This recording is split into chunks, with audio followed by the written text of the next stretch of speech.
আকিজ গ্রুপও যুক্ত ছিল। আচ্ছা, হ্যাঁ, এখানে এস আলম গ্রুপ ছিল। হ্যাঁ, অনেকেই প্রশ্ন করেন যে দিগন্ত টিভির মালিক পক্ষ কে?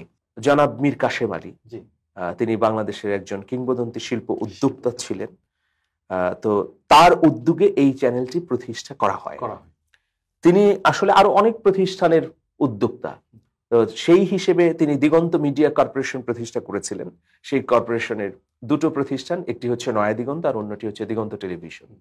তো নয়া দিগন্ত মিডিয়া কর্পোরেশনের অধীনে যারা ছিলেন, যারা উদ্যোক্তা ছিলেন, প্রধান উদ্যোক্তা হচ্ছেন জনাব মীর কাশেম আলী। তার সঙ্গে আরো কিছু সংখ্যক ব্যবসায়ীরা ছিলেন। এই প্রতিষ্ঠানটি কিন্তু বাংলাদেশ জামাত ইসলামীর প্রতিনিধিত্বকারী হিসেবে তৈরি হয়নি।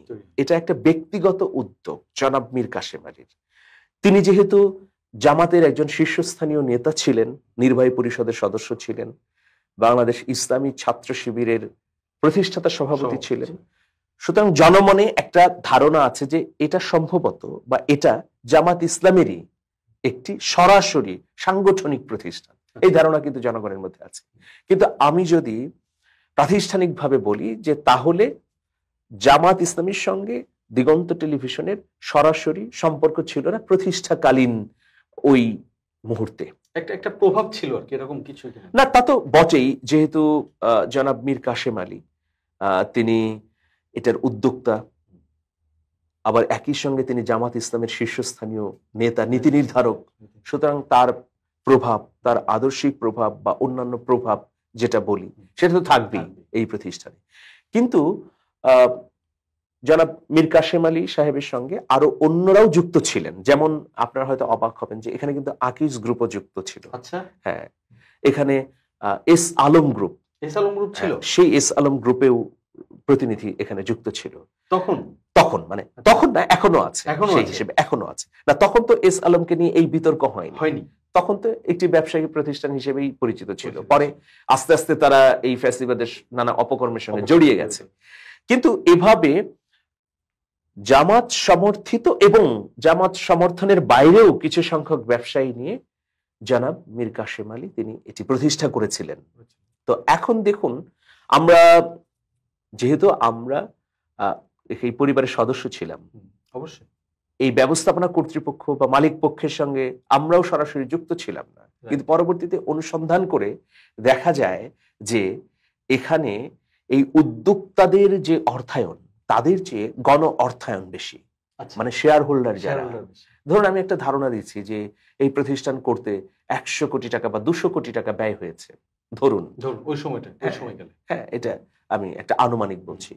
তো এই 200 কোটি টাকার মধ্যে উদ্যোক্তারা হয়তো 50 কোটি টাকা দিয়েছেন, আর 150 কোটি টাকাই সাধারণ মানুষ যারা শেয়ার নিয়েছেন তাদের।